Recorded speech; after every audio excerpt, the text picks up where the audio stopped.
నాకు ఎంతో అదే కంటిన్యూ అవుతుంది. ఇంకా 10th క్లాస్ కూడా అవ్వలేదు. ఆ సమయంలో మా నాన్న చనిపోయారు. చనిపోయిన టైంలో నేను మా చెల్లి మా తమ్ముడు మా అమ్మ ఇదే స్టేజ్లో ఉన్నామండి. నిజంగా దేవుడైతే ఎప్పుడు కూడా మమ్మల్ని ఆయన చేయించి పెట్టలేదండి. ఆ తర్వాత దేవుడు మా అమ్మగారికి జాబ్ చేయడం, తర్వాత నేను మెల్లగా చదువుకోవడం, ఈ విధంగా దేవుడు తర్వాత నాకు జాబ్ చేయడం, నాకు జాబ్ వచ్చిన తర్వాత మా చెల్లికి పెళ్లి చేయడం, అలాగే ఆ తర్వాత మా తమ్ముడి వివాహ విషయం ఇప్పటి వరకు ఎప్పుడు కూడా దేవుడు తన చెయ్యి మమ్మల్ని విడిచిపెట్టలేదండి. ఈ 15 సంవత్సరాల్లో కూడా తన రెక్కల మీద నన్ను నా కుటుంబాన్ని కాచి కాపాడాడండి. నా కుటుంబంలో కూడా ఎన్నో సమస్యలు ఎన్నో చాలా ఎదుర్కొన్నానండి. అయినప్పటికీ కూడా దేవుడు నిజంగా ఆయన సేవకుడికి నన్ను వాడుకున్నాడండి. నిజంగా చెప్పాలంటే నా డాడీ చనిపోయిన తర్వాత 2002లో చనిపోయారండి. ఆ తర్వాత 2008లో నేను మన జామరాజు అయ్యగారి చర్చికి మా కొల్లైబాబు ద్వారా పరిచయం అయ్యి అయ్యగారి చర్చికి వెళ్ళడం జరిగిందండి.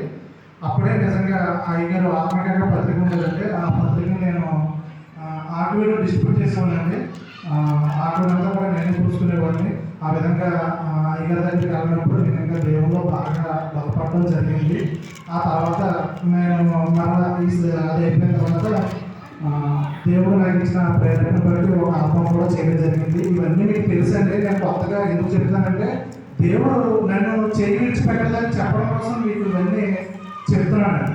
ఆ విధంగా ఆత్మ చేయడం దేవుడు నేను ఎలాగా ఎక్కువగా వాడుకోవడం నా సేవలో జరిగిందండి. నేను ఇంకా ఆల్బమ్ చేయలేకపోయాను. ఎందుకంటే ఆల్రెడీ నేను చేయాలనే ఆలోచన తలంపులు అన్నీ ఉన్నాయి. కానీ ఫైనాన్షియల్గా కొంచెం సహకరించకపోవడం వల్ల నేను చేయలేకపోయానండి. తర్వాత ఇవన్నీ కూడా జరిగినాయి. ఆ విధంగా ఇప్పటివరకు దేవుడు మమ్మల్ని కాచి కాపాడే విధానాన్ని బట్టి దేవుడిని నేను ఎంతగానో కృతజ్ఞతాస్తుతులు చెల్లించుకుంటున్నానండి. అదేవిధంగా తమ్ముడు వివాహ విషయంలో కూడా దేవుడు ఎంతో గొప్పగా జరిగించాడండి. నిజంగా 13, 14 తేదీలో ఎంతగానో మేము కలెక్ట్ చేద్దామండి. వర్షం వస్తుందని చెప్పేసి అన్నారు. నిజంగా జన్మజేసి అయ్యగారి దగ్గర మేము వెళ్ళేలాగా ప్రేర్ చేసినప్పుడు ఒక దగ్గర ఒక 4 రోజుల నుంచి సంఘం అంతా కూడా అక్కడ ప్రేర్ చేశారు. అలాగే మా సంఘస్థానంలో కూడా ప్రేర్ చేశారు. నిజంగా దేవుడు ఎంతగానో నేర్చుకుంటాడు. నిజంగా వర్షం కానీ ఎటువంటి లేకుండా మంచి వాతావరణం దయచేసి దేవుడు ఎంతో ఘనంగా ఈ వివాహాన్ని జరిగించాడండి.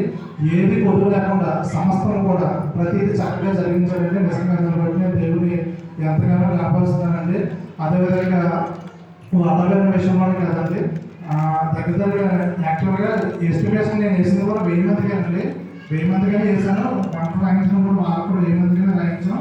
కానీ దగ్గరగా 1500 మంది ఫోన్ చేస్తాను. నేను ఒకటే ప్రార్థన చేస్తాను. ఆనాడు కామన్ వివాహంలో నువ్వు ఏదైతే గొప్ప కార్యం చేస్తావో అదే గొప్ప కార్యాన్ని ఈ వివాహంలో కూడా జరిగించి దేవుడు అని చెప్పి నేను ప్రేర్ చేశానంటే నిజంగా దేవుడు మా అద్భుతంగా గొప్ప కార్యం జరిగించి 1500 మంది ఫోన్ చేయగా ఇంకా 200, 300 మిగిలిపోయేటట్టుగానే చేశాడంటే దేవుడు చాలా గొప్ప కార్యాన్ని జరిగించాడంటే నిజంగాను ఈ విషయంలో కానీ ఏదేమైనప్పటికీ ఇప్పటి వరకు దేవుడు మమ్మల్ని అయితే ఆయన చేయవచ్చు పెట్టలేదండి. అదేవిధంగా ఈ రోజున ఇప్పుడు మీద కూడిన ఏర్పాటు చేసుకోవడానికి దేవుడు నాకు ఇచ్చినటువంటి ఈ పాపం పట్టుకొని నేను దేవుడిని ఎంతగానో ఏర్పరుస్తున్నానని మీరు అందరూ కూడా నా కుటుంబం గురించి తప్పకుండా ప్రార్థించండి. అదేవిధంగా ఒక ఆల్బమ్ చేయాలని కూడా ఆశపడుతున్నాం. నెక్స్ట్ ఇయర్లో చేయాలని ఆశపడుతున్నాం. మీరు అందరూ కూడా ప్రార్థించండి. దేవుని చిత్రం అయితే ఆల్బంలో కూడా ముందుకు తీసుకురావాలని ఆశపడుతున్నాం.